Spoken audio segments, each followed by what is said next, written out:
Tim Napak Tilas akan mencoba menelusuri jejak situs tersebut.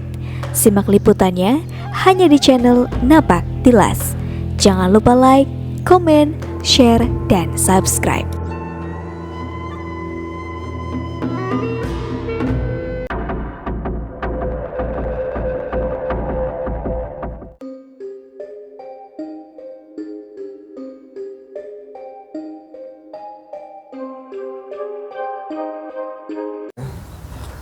Oke, sahabat Napak Tilas, kali ini saya berada di Buyut Jempangan. Kita akan coba explore ya situs ini bersama Mas Manto. Nanti beliau akan menceritakan tentang cerita atau mitos terkait dengan situs ini, kemudian juga tradisi yang diselenggarakan di situs ini. Oke, kita masuk ke dalam ya.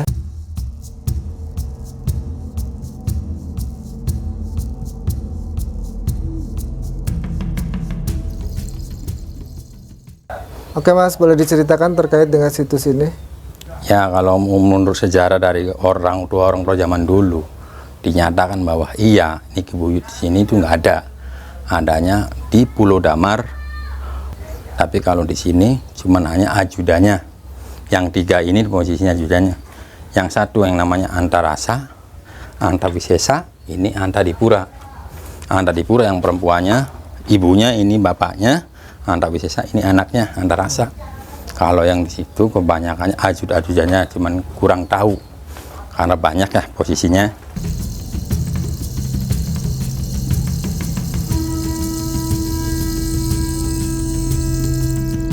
Maka dikembangkan sama anak cucu sampai sekarang bahwa Buyut ini ada ceritanya juga, cuman banyakannya simpang siur.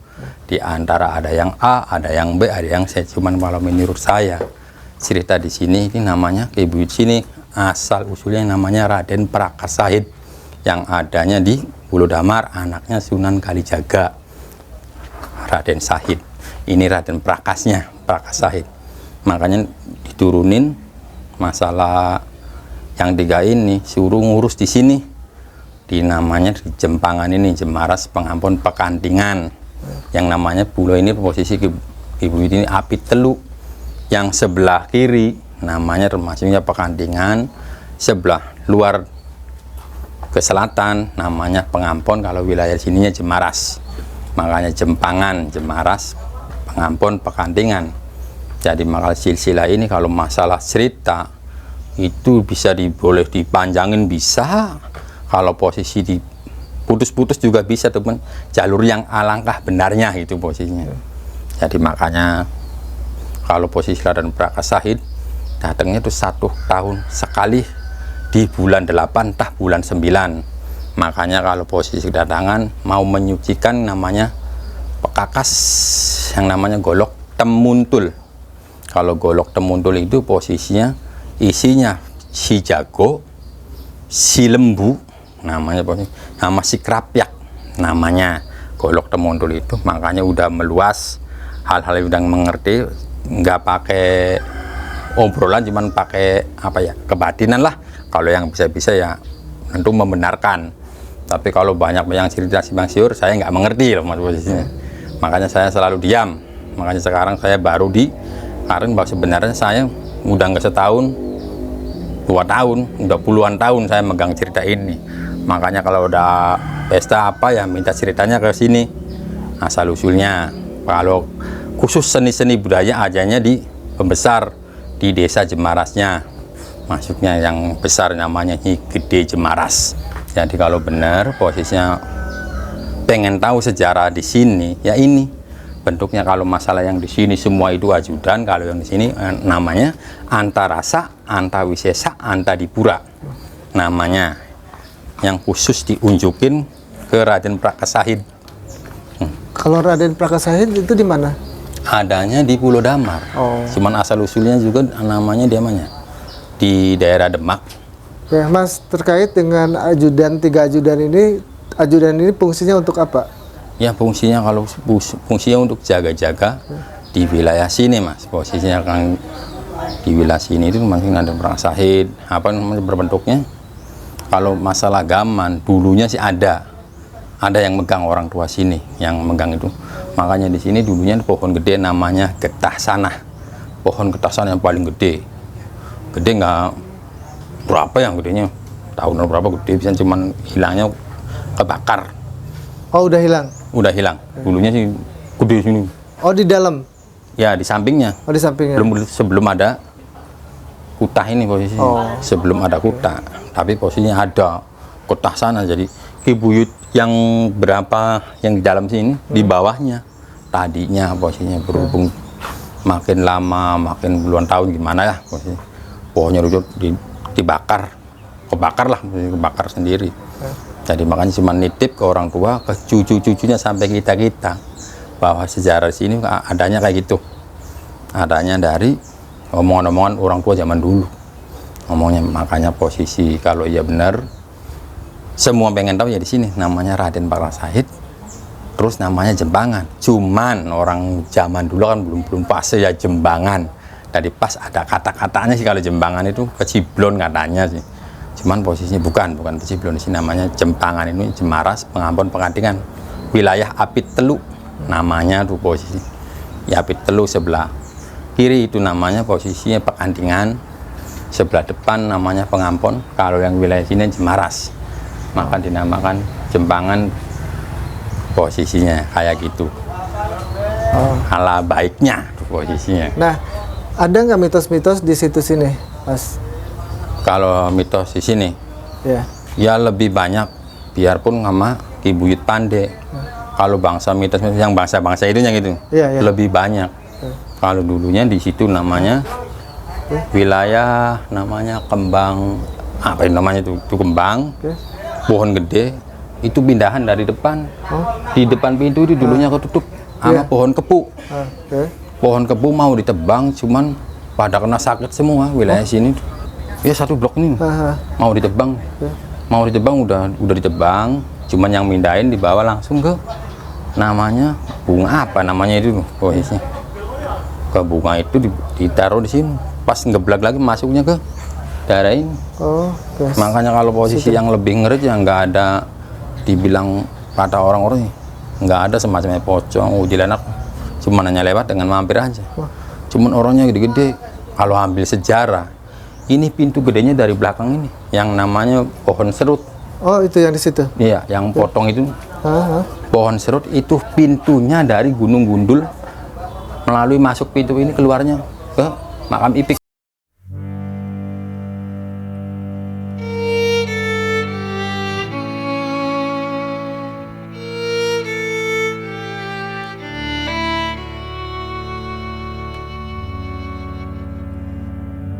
Yang pohon serut. Yang dua itu? Ya kalau ini posisinya pohon putat. Yang lebih tuanya pohon ini yang lebih tuanya. Cuman pintunya adanya di pohon. Yang itu yang ada lubangnya? Ya itu yang. Ya ada lubangnya kan? Oh, oke. Itu posisinya masuknya ke Ipik. Sebentar. Yang itu ya Mas ya? Ya. Itu makanya keceluknya pohon sombongnya itu. Posisi pas lubangnya itu posisi pintu dari gunung itu udah ada sejarahnya. Yang dibilang sejarahnya itu kata ortu pintu besarnya di sini. Pintu besar masuk ke Ipik. Makanya kalau keluar dari Ipik keluar ke sini langsung ke Gunung Gundul. Gunung Gundul itu posisi tahu ya Gunung Gundul. Dari situ kalau mitos-mitos ini lebih angker lah kalau posisi di Jembangan ini. Dibilangnya nggak ada apa-apanya, terlalu banyak di sini. Makanya yang dulu-dulu yang orang sini aja nggak pada kuat. Kalau mau tidur di sini, ya nyepi lah, pengen tahu lah. Tapi nggak ada yang kuat sampai sekarang. Orang lain pun masuk nggak ada yang kuat, nggak ada yang nggak kayak di lain-lainnya tuh. Pada puasa, pada apa, tirakat apa kan, mau mencari gimana nggak tahu. Cuma pada kuat, kalau di sini nggak ada yang kuat. Makanya pesantren disiapin sama kepala desa. Disiapin lah buat barangkali ada orang mana tirakat, tapi nggak ada yang kuat. Sehari nggak tahu 2 hari nggak ada yang kuat.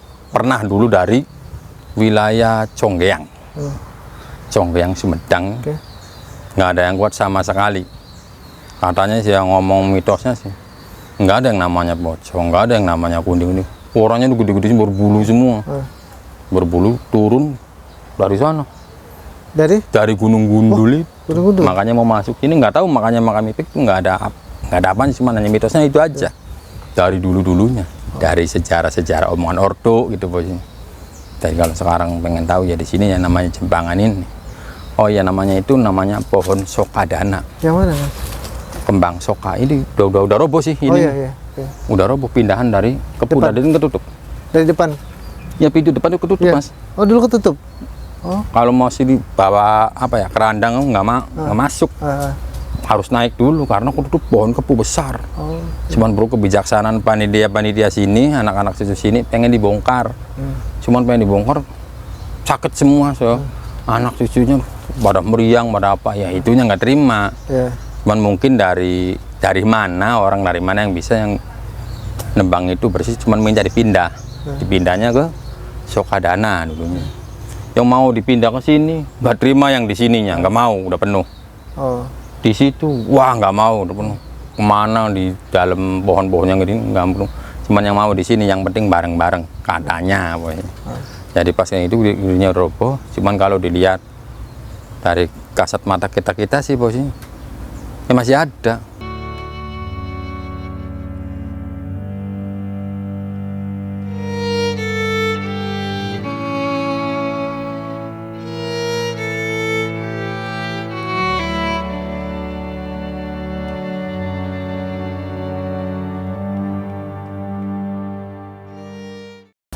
Nah ini wilayahnya. Iya. Ini sampai situ. Pohonnya yang mana? Pohonnya udah roboh.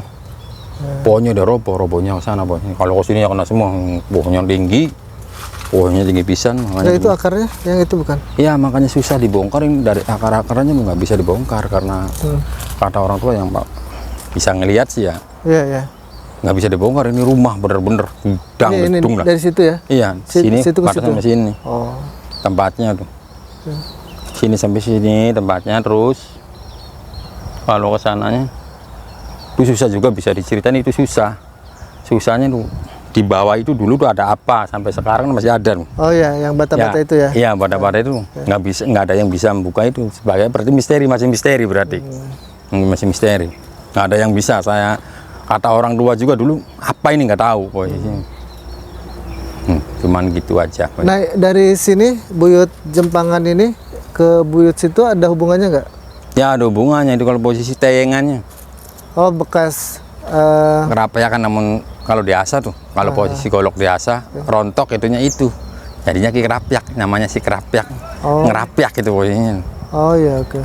Cuman kalau yang si jagonya ada di tengah. Cuman sebagai gundukan tengah-tengah sawah aja, namanya si jago. Itu dulunya banyak dari dermayu itu. Yang bawa-bawa ayam. Bawa ayam untuk di jagoan taruh di situ. Cuman ini sampai sekarang masih berkokok kuku luruk, si jago masih sampai sekarang. Nggak ada jago tapi tengah masih kuku luruk. Di sawah? Di sawah. Oh, jauh? Enggak, itu dekat ya, cuman jauh sih, blosok-blosok itu. Oh. Masih kuku luruk. Yang denger-denger ya wilayah sana sama wilayah sini. Tapi itu bentuknya apa? Gundukan sawah aja. Oh, gundukan. Dulunya sih kecil, cuma digedein sama anak cucunya, digedein. Cuman dulunya banyak sajen-sajen, banyak apa, itu bukan dari khususnya apa ya, pengadu ayam lah. Oh iya. Yang hobi-hobi pengadu namanya ayam. si jago jadinya? Namanya si jago. Ya cuman yang kalau pernah kejadian dulunya di si jago itu namanya, kalau sini orang Jawa sih Mbok Sarmeni. Itu mendapat ayam dari situ. Mendapat ayam dari situ, pas itu udah gede, dipotong nggak mempan. Dia dari situ ayamnya nggak mempan sampai buat sejarah lah. Cuman kalau diadu ya nggak mau dianya. Pernah kejadian itu, cuman saya masih kecil lah kalau itu sih, masih dengar. Namanya Mbok Sarmeni, ya ada keluarganya itu, rumah sebelah itu tuh. Pernah nemuin jago, itu suruh ngurus. Makanya namanya si jago, kelihatan dari sini juga lah posisi.